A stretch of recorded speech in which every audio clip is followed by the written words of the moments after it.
Waouh. Alors, salut, moi c'est Élise, et c'est un honneur d'être là et d'avoir ces quelques minutes pour te parler de l'œuvre de Dieu en moi. J'ai donné ma vie à Jésus il y a longtemps en tant qu'enfant, autour d'un feu de camp. J'ai dit oui à Dieu en tant qu'ado lors de mon baptême par l'eau.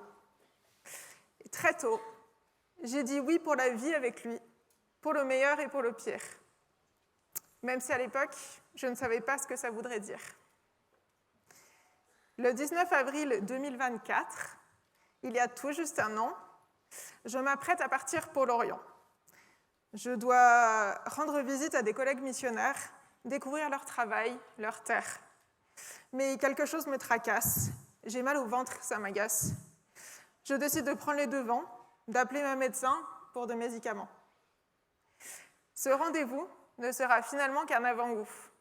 Je finis par aller aux urgences, où ils décident de me garder sous surveillance. On voit des choses sur les images qu'on ne comprend pas. On a des théories, ça peut être un virus, une bactérie ou une maladie.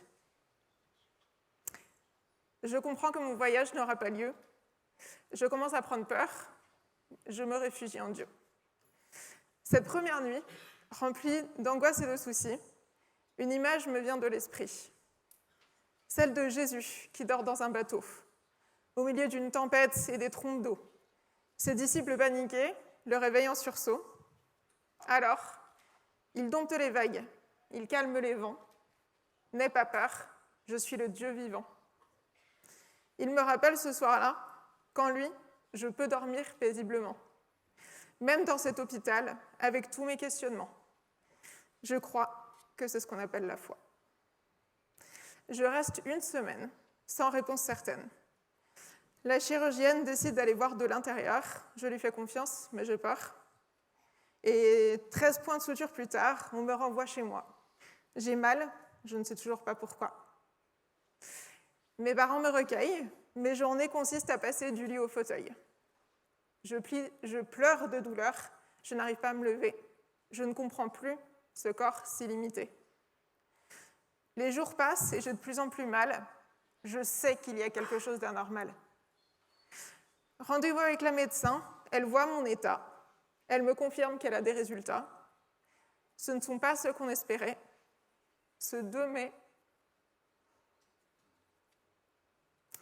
elle prononce ces mots qui changeront ma vie à tout jamais. C'est un cancer. Un cancer des ovaires. Un cancer étendu jusqu'à l'abdomen. C'est grave, à la limite de la médecine humaine. C'est un cancer silencieux et rare qui ne se déclare souvent que trop tard. C'est un cancer, mais on va faire le nécessaire. On me parle de chimiothérapie, sans doute d'une grosse chirurgie. On m'annonce que je vais perdre mes cheveux, que je ne pourrai jamais avoir d'enfant, que ce ne sera plus jamais comme avant. On me dit que ça va être long, mais il faut y croire. J'écoute, j'entends, j'absorbe. Je lutte contre le désespoir. Mais lors de ce rendez-vous, de ma bouche sortent ces mots lunaires. On priait pour une réponse claire. Au moins, c'est une réponse à nos prières. Même si cette réponse est très loin de me plaire. Démarre alors un long périple, aussi difficile qu'inattendu. Ce n'est pas ce que je voulais, ce n'est pas ce que j'avais prévu.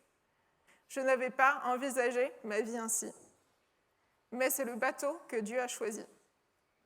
Mes proches acceptent de faire partie de l'équipage. On sait que cela va tous nous demander du courage. Mais je fais confiance au capitaine. On sait que le Dieu de l'impossible conduit ce navire. On sait qu'il sera là si on chavire. Je vais à tous mes rendez-vous, je subis les chimiothérapies, je perds mes cheveux, je déplore mon corps meurtri. Puis, suite à des complications, je ne peux pas me tenir debout. J'essaie d'être courageuse, mais je suis à bout. Plusieurs péripéties. On me dit qu'ils avaient sous-estimé la maladie. Des chimios supplémentaires pour essayer de faire diminuer ce cancer. Je suis à genoux. Mes cris résonnent. Dieu, pourquoi ne me guéris-tu pas? Il faut que ces traitements fonctionnent. Mais je sais qu'il m'entend. Je sais même qu'il comprend. Je sais que tout se déroule selon son plan. Novembre arrive, c'est le mois de mon anniversaire. Je prie, j'espère qu'on fêtera la fin de mon cancer. Car c'est aussi le mois de la décision, si l'opération sera possible ou non. Celle qui marquerait le chemin de la guérison, celle qui enlèverait toutes ces cellules cancéreuses, qui me permettrait d'être de nouveau heureuse. Pour moi, on va me dire si je vais vivre ou mourir. Je ne savais pas que l'attente pouvait autant faire souffrir. Après des jours sans retour, enfin ce coup de fil, le verdict final. Pas d'opération possible, due à la complexité abdominale. Pas de rémission, pas de solution. Juste un traitement de maintenance jusqu'à ce que je tire ma révérence. On vient de m'annoncer la fin de ma vie. Pas demain, mais bien plus tôt que ce que je m'étais dit. Je dois désormais vivre avec un cancer. Je pourrais fêter mon anniversaire, mais je ne sais pas combien j'en aurai encore derrière. On est aujourd'hui le 19 avril 2025. Cela fait 1 an que tout a démarré. Et j'aimerais vous dire que l'impossible est arrivé. Mais non, je ne suis pas guérie. J'ai encore des traitements. J'en aurai toute ma vie. Et je ne connais ni sa durée, ni à quoi elle va ressembler. Mais je choisis simplement d'ouvrir les mains et de m'en remettre à Dieu et à son pouvoir divin. Parce que finalement, ma vie lui appartient entièrement. Il la donne et il la reprend, et c'est lui qui choisit le moment, selon son plan. Parfois, mes amis me demandent « Mais Élise, tu n'es pas en colère, et ton Dieu, il ne peut rien faire ?» Je réponds que je crois au miracle de la guérison. Je ne sais pas pourquoi il dit non. Mais la foi, ce n'est pas suivre Dieu que quand ça me convient. Et je sais qu'il ne fait pas rien. J'ai l'espoir que des cœurs s'ouvriront grâce à cette maladie. Je vois mes amis qui ne croient pas en lui et qui pourtant, depuis quelques mois, prient.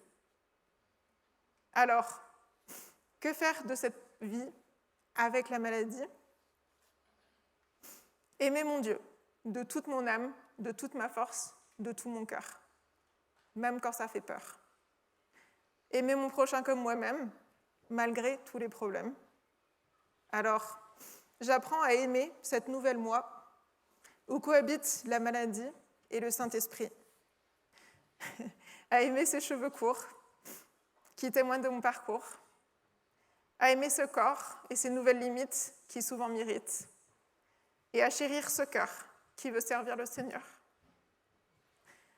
J'apprends que vivre, c'est aimer et donner aux autres, car c'est ce qu'il demande de ses apôtres. On donne ce qu'on a reçu, et c'est ce qu'a fait Jésus. Alors je vis, je ris, je profite de mes amis. Et ça m'étonne toujours, mais je sais que c'est uniquement grâce à son amour. Et ce n'est pas du fake, c'est vraiment réel, et ce n'est que grâce à l'Éternel. Vivre, c'est s'émerveiller des choses, c'est savourer les pauses. C'est malgré tout cela être reconnaissante, car finalement, je suis vivante. C'est ressentir une paix intérieure en sachant qu'elle vient du Seigneur. Et il sait ce que c'est. Il a tout abandonné pour sauver l'humanité. C'est par sa mort et sa résurrection qu'il donne la vie à toutes les nations. Et c'est d'ailleurs ce qu'on commémore ici, si on ne te l'avait pas encore dit. Et je vois cette réalité dans mon propre corps, qui me confronte à la mort, mais j'ai aussi le Saint-Esprit qui me souffle la vie. Alors, toi et moi, on ne se connaît peut-être pas, et je ne sais pas ce que tu vis dans ton cœur, dans ton corps, dans ta tête ou dans ton âme, mais je suis là pour te dire que c'est possible de vivre avec des drames. que Dieu est bien plus puissant que tout ce que tu peux imaginer. Alors, laisse-le te guider. Il a tout prévu, pourquoi s'inquiéter? Il suffit de lui offrir tes prières de supplication et de reconnaissance, et sa paix, qui dépasse tout entendement, vient apaiser ton cœur en toute bienveillance. Peu importe ta situation aujourd'hui, je sais que dans tous les cas, la réponse est en lui. Car il nous le dit, il est le chemin, la vérité et la vie, et personne ne va au Père que par lui. Alors même si tu es épuisé, fatigué, désespéré, dors simplement dans le bateau et laisse-le gérer. Et un jour, ce sera la fin. Une journée sera sans lendemain, mais ce ne sera pas triste, car on sera auprès de Christ. Alors, voilà ce que je peux te dire sur le fait de retrouver la vie avec une maladie, vivre même avec un cancer pour lequel on ne peut rien faire. Je sais et je prie que Dieu peut guérir. Et s'il ne le fait pas, c'est qu'il s'en sert pour bénir. Alors je prie qu'à travers ça, d'autres se tournent vers lui. Car finalement, c'est ça, le sens de ma vie.